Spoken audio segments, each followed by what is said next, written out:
Neste episódio, uma líder chinesa finalmente se torna uma boa comunista. Bem-vindos ao China Uncensored. Sou Shelley Zhang, cobrindo Chris Chappell, que ainda me deve muito por me fazer apresentar este episódio, que realmente trouxe o sem censura ao China Uncensored. Não esqueça de deixar um emoji de pote de mel nos comentários para ajudar o algoritmo e homenagear o ursinho Pooh favorito. Volte segunda, quarta, sexta e domingo para novos episódios. Chris retorna na quarta-feira. Na semana passada, o ex-primeiro-ministro chinês Zhu Rongji morreu aos 97 anos devido a uma doença. Sim, para variar, ele foi purgado por Deus. E os obituários elogiosos estão chegando. Só que os que estou falando não vêm da mídia estatal chinesa. Estou falando dos que vêm da mídia ocidental em grande quantidade. Pelo jeito que eles descrevem Zhu, você pensaria que ele era um santo entre os comunistas, o que é tão impressionante quanto ser o cocô menos fedido. Parabéns. O maior elogio a Zhu era ser considerado reformista. Se você acompanha o programa, sabe que muitos esperam líderes reformistas no Partido Comunista, o que indica que admitem que o sistema comunista é ruim. Se funcionasse, você não esperaria que outros o reformassem. Mas por que as pessoas chamam Zhu de reformista? Bem, ele reformulou a economia da China. Ele também conduziu a entrada da China na Organização Mundial do Comércio, o que, aliás, está dando super certo. A mídia ocidental também elogia Zhu por transformar a China em uma gigante do comércio, uma potência. Isso é como um salmão elogiar um urso pardo por ser tão bom em pegar peixes. Agora, Zhu realmente fez essas coisas. Ele implementou reformas econômicas e convenceu os Estados Unidos a ajudar a China a entrar na OMC. A China não seria a fábrica do mundo hoje sem as ações de Zhu Rongji. Quando a elite ocidental lembra com carinho de Zhu Rongji como reformista, não é isso que querem dizer. Eles veem os reformistas do Partido Comunista Chinês como mais liberais e semelhantes a eles. Eles entenderam Zhu e o Partido Comunista Chinês de forma totalmente errada, e Zhu sabia disso e usou isso a seu favor. Vou te contar mais sobre isso em um minuto, mas o principal a lembrar é que o que Zhu Rongji fez como primeiro-ministro foi totalmente voltado para manter o Partido Comunista Chinês no poder, apesar de ter sido expurgado pelo Partido Comunista Chinês 2 vezes. Zhu Rongji era um jovem brilhante. Ele estudou na Universidade Tsinghua, o MIT da China, e entrou para o Partido Comunista em 1949, enquanto ainda estava na faculdade. Todos erramos na faculdade. Tudo estava indo bem, até que ele foi rotulado como direitista durante a campanha antidireitista em 1958. O que ele fez de errado? Ele criticou as políticas econômicas de Mao Zedong por promoverem crescimento irracionalmente alto. Claro, Zhu estava certa. O triste é que ele só criticou as políticas de Mao porque foi isso que Mao pediu às autoridades durante sua campanha das 100 flores. Erro de principiante. Zhu foi expulso do partido e perseguido. Depois, durante a Revolução Cultural, Zhu foi novamente expulso e passou 5 anos fazendo trabalho forçado em fazendas como reeducação, incluindo literalmente carregar resíduos humanos. Ele só foi reabilitado depois da morte de Mao, mas acabou se tornando o primeiro-ministro da China em 1998, sendo o número 2 sob o secretário-geral do Partido Comunista Chinês, Jiang Zemin. Não deve ter sido fácil ser o número 2 do Totoran 3000. Mas a imagem de Zhu Rongji que as pessoas guardam é marcado pela nostalgia. Dentro da China, a morte de Zhu se tornou um luto por uma época de mais esperança.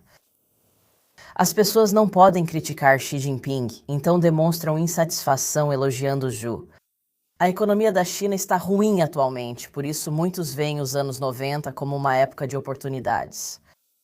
Claro, a verdade é mais complicada.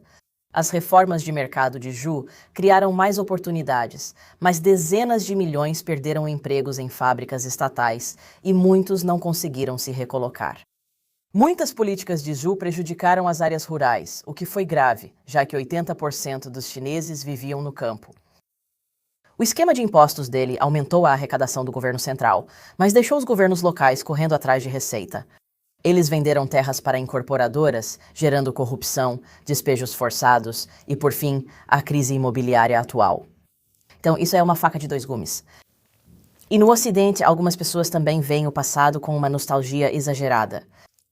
Eles realmente acham Zhu um cara legal, O Financial Times afirmou que Xangai sob Zhu era supostamente mais tolerante e pacífica em relação aos protestos pró-democracia em 1989 do que Pequim. Acho que ele merece pontos por não atropelar pessoas com tanques. E argumentou que Zhu tinha uma abordagem mais conciliadora em relação ao perseguido Falun Gong, mas teria sido supostamente rejeitada pelo líder chinês Jiang Zemin. Que santo! Ele não queria prender e torturar eles, mas ficou de boa quando outra pessoa fez isso. Isso é um bar clandestino porque o padrão aqui é bem baixo. O Financial Times afirmou que, no fim de seu mandato como primeiro-ministro, Zhu se preocupava com a crescente desigualdade e com a situação de centenas de milhões de chineses pobres em áreas rurais e urbanas que estavam ficando para trás, enquanto Jiang buscava um crescimento ainda mais rápido. A tragédia. Se ao menos Zhu tivesse tentado mais impedir Jiang, infelizmente, tudo o que ele conseguia pensar era em não fazer nada. Mas aqui está o maior truque que Zhu Rongji já fez.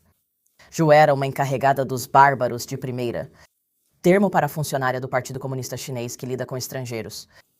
De qualquer forma, Zhu era perspicaz. Ele falava um pouco de inglês. Era simpático para um funcionário do Partido Comunista Chinês. Em 1999, ele viajou pelos Estados Unidos e se reuniu com o presidente Clinton, autoridades e líderes empresariais. O objetivo dele era conseguir o apoio dos Estados Unidos para a China entrar na Organização Mundial do Comércio. E eles adoraram ele. Aqui vai uma anedota. O secretário do Tesouro e o vice-secretário do Tesouro do Clinton disseram ao Zhu que ele deveria concorrer à presidência dos Estados Unidos. De tão impressionados que eles ficaram. Como já disse, esses americanos não entendiam Zhu nem o Partido Comunista Chinês. E o Zhu aproveitou totalmente isso. Encontrei a transcrição de um discurso do Zhu no MIT durante sua viagem. É fascinante porque ele diz exatamente tudo o que um americano deslumbrado gostaria de ouvir sobre a China em 1999. Tipo, se os Estados Unidos estiverem dispostos a transferir suas tecnologias para a China, então daqui a alguns anos vocês terão mercados enormes valendo centenas de bilhões de dólares americanos. Nos passem sua tecnologia e vocês podem lucrar muito. Ou essa pérola. A China não é seu potencial adversário, muito menos um inimigo dos Estados Unidos. A China é sua amiga confiável. Bom, se você diz... Zhu continua falando sobre como a China só tem 20 ou 30 armas nucleares, então como ela poderia ser uma ameaça? A China nunca será uma ameaça para os Estados Unidos. A China ainda será o maior mercado, o mercado potencial para os Estados Unidos. A China será sua parceira, não sua adversária. Isso não te dá uma sensação boa por dentro? Como disse, ele é bom nisso. Mais adiante no discurso, ele passa a impressão de que a China está trabalhando pelos direitos humanos e pelo Estado de Direito. Tudo isso, claro, é mentira. Sabemos disso porque já se passaram 27 anos desde o discurso de Zhu e vemos o que aconteceu. O Partido Comunista Chinês não usou a transferência de tecnologia dos Estados Unidos para abrir o mercado chinês às empresas americanas. Usaram isso para roubar tecnologia dos Estados Unidos e excluir empresas americanas dos mercados chineses. A China agora tem centenas de armas nucleares e expande rapidamente seu arsenal nuclear. Não é nossa amiga confiável. No fim, Zhu Rongji não era propriamente um rebelde no rígido sistema de partido único chinês. Zhu fazia parte do Partido Comunista Chinês. Claro, ele falava bem, mas morreu nas boas graças do Partido Comunista Chinês. Ele não era como Zhao Ziyang, líder do Partido Comunista Chinês que tentou salvar os estudantes na Praça da Paz Celestial, mas foi expurgado e passou o resto da vida em prisão domiciliar. Como todo bom comunista, Zhu Rongji cumpriu seu papel na estratégia de longo prazo do Partido Comunista Chinês. Como disse o professor Henry Gao, da Singapore Management University, alguém disposto a impor ajustes dolorosos e sacrificar uma parte significativa da sociedade para estabilizar o sistema e preservar o domínio do partido. Esse é o herói que muitos na China e no Ocidente desejam ver, o bom membro do Partido Comunista Chinês. Por isso, Gao afirmou, a China está sem esperança até que a maioria perceba que a China não precisa de outro Zhu Rongji. Se quiser aprender a ser uma boa comunista, participe da nossa transmissão especial do Exército dos 50 Centavos neste sábado à noite. Chris, Matt e eu vamos fazer um evento especial ao vivo no nosso site, China Uncensored TV. Neste sábado, às 20 horas, horário do leste dos Estados Unidos, participe da nossa live com Chris, Matt e eu. Responderemos perguntas e falaremos sobre Kung Fu. Será divertido. e é exclusivamente para o nosso exército dos 50 centavos, para vocês que realmente apoiam o China Uncensored, ajudando a manter nosso conteúdo livre de censura e fora das garras do YouTube. Clique no botão ou link abaixo para se inscrever com antecedência e garantir sua vaga. Prepare suas perguntas, vamos respondê-las ao vivo. Te vejo lá. Sou Shelley Zhang, cobrindo Chris Chappell, que retorna quarta-feira. Até logo.